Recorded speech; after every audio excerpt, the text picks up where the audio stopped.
ये आवाज आ रही है ना? जी मैम। ठीक है।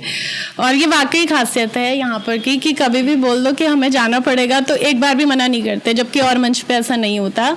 इसके लिए मैं हमेशा शुक्रिया अदा करती हूँ। Thank you so much. जी मैम। अभी सभी को पता है, तो मतलब उसमें कुछ कहने वाली कोई बात नहीं है। जो कुछ भी देश में हो रहा है और जो कुछ भी लड़कियों के या नारियों के प्रति हो रहा है वो कोई बहुत सम्मानीय चीज़ नहीं है। तो यहाँ पर उसका मैं बखान तो नहीं करूँगी, पर एक नारी होने के नाते मैं उसे कैसे महसूस करती हूँ, बस मैं इतना बताना चाहूँगी कि अस्मत लूटकर नर पिशाचों ने जब राखी बंधवाई होगी। अस्मत लूटकर नर पिशाचों ने जब राखी बंधवाई होगी, सोचती हूँ कैसे अपनी बहन से आंखें मिलाई होगी। सोचती हूँ कैसे अपनी बहन से आंखें मिलाई होंगी, कैसे अपनी निगाहों से उसके औरत होने पर भी कैसे अपनी निगाहों से उसके औरत होने पर भी अपनी ही निगाहों को कैसे आजमाई होगी। तो ये मुझे नहीं समझ में आता ये कॉन्सेप्ट कि आप दूसरे की लड़कियों को सिर्फ एक औरत समझते हो और अपनी बहन को, अपनी माँ को बहन माँ कैसे समझ लेते हो उसके बाद। अब इसी पे मेरी एक रचना और है, क्योंकि शेरो शायरियाँ तो होती रहेंगी, पर कुछ ऐसे सामाजिक दायित्व भी होते हैं जिनकी तरफ हमें नज़र जरूर डालनी चाहिए। तो ये मेरी अपने मन की भावनाएं हैं जो मैंने एक लड़की होते हुए महसूस की। बहुत चुभते हैं ये तीन शब्द मुझे, बहुत चुभते हैं या तीन शब्द मुझे कि मैं लड़की हूँ, बहुत लाचार महसूस करती हूँ जब सोचती हूँ मैं लड़की हूँ, बहुत लाचार महसूस करती हूँ जब सोचती हूँ मैं लड़की हूँ, क्योंकि ये दुनिया मुझे इंसान नहीं समझती। माँ, बेटी, बहन, बहू, एक औरत सब समझती है, लेकिन एक इंसान नहीं समझती। मेरी देह को नोचना, खरोचना, दर्द के नए आयाम देना, मेरी देह को नोचना, खरोचना, दर्द के नए आयाम देना हर एक युग की पहचान बन गई है। पुरुष कोई भी हो, मेरी आत्मा को छलनी करना उसके पुरुषत्व की शान बन गई है। आपने पुराने जमाने से, अगर आप इतिहास में भी जाके देखें तो यही वाक़ये दोहराए गए हैं कदम कदम पे। रंजिशों, युद्धों, द्युतों, पुरुष प्रधान लड़ाइयों के परिणाम भी मेरी देह के निशानों, आत्मा के घावों पर समाप्त होते हैं। प्रतिशोधों की कितनी कहानियों के आत्मिक आंतरिक युद्ध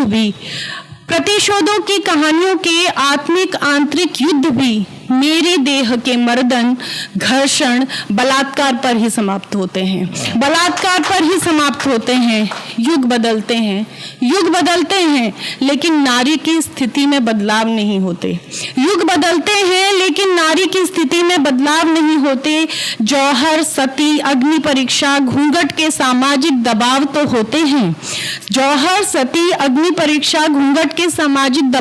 होते हैं, लेकिन पुरुष की मानसिकता में बदलाव नहीं होते। क्यों? अस्मत, सम्मान, इज्जत शब्दों का भार जन्मजात एक औरत की नियति हो जाता है। क्यों अस्मत, सम्मान, इज्जत शब्दों का भार जन्मजात एक औरत की नियति हो जाता है? क्यों उसके सम्मान असम्मान का शाब्दिक अर्थ शील भंग और योनि में सिमट जाता है। अहिल्या, सीता, द्रौपदी, पद्मावती के दर्द को शौर्य गाथा बनाकर इतिहास में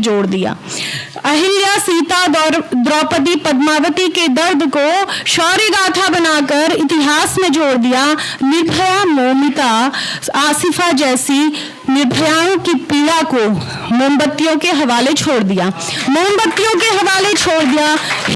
हे नारी, अब ये आवाज ना हर औरत को खुद ही देनी पड़ेगी और अपनी बेटियों को स्पेशली सिखाना पड़ेगा कि हे नारी, चिता बनाओ अपने दर्द की। हे नारी, चिता बनाओ अपने दर्द, शिकायत और उम्मीदों की। जला डालो उसमें अपनी कमजोरियों और लाचारियों को। तुम्हें लक्ष्मी के धरातल से उठकर दुर्गा बनना होगा। बेटियों को ससमान की रक्षा हेतु श्रृंगार की परिपाटी को कुचलकर, हर औरत को ये सीख बचपन से दी जाती है कि आप ना सजो, आप खूबसूरत लगोगी, वो बात सही है, लेकिन शस्त्र शास्त्र दोनों चाहिए, ठीक है ना। तो बेटियों को ससमान रक्षा हेतु श्रृंगार की परिपाटी को कुचलकर शास्त्र और शस्त्र से सुसज्जित करना होगा। याद रखो मोमबत्तियों की सभ्यता संस्कृति नहीं है तुम्हारी। याद रखो मोमबत्ती की सभ्यता संस्कृति नहीं है तुम्हारी, जहां बैठकर आंसू बहाकर मसले हल हो जाया करते हैं, जहां बैठकर आंसू बहाकर मसले हल हो जाया करते हैं। तुम उस धरा की बेटी हो जहां नारी सम्मान के लिए लंका दहन और महाभारत हो जाया करते हैं। सत्युग द्वापर त्रेता युग सम मर्यादित राक्षस अब नहीं है।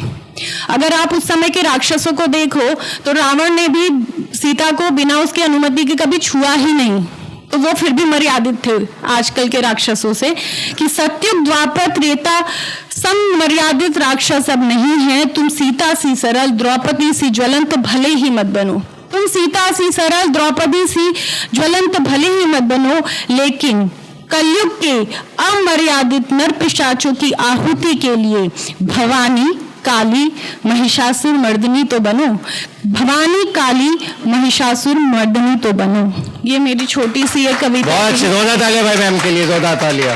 और माहौल को आपके थोड़ा और कुछ ठीक करने के लिए बस 2 लाइनें बोलूंगी कि विरासतों में मिली जमीनों का रुतबा, विरासतों में मिली जमीनों का रुतबा हमें मत दिखाया करो, हमें मत दिखाया करो।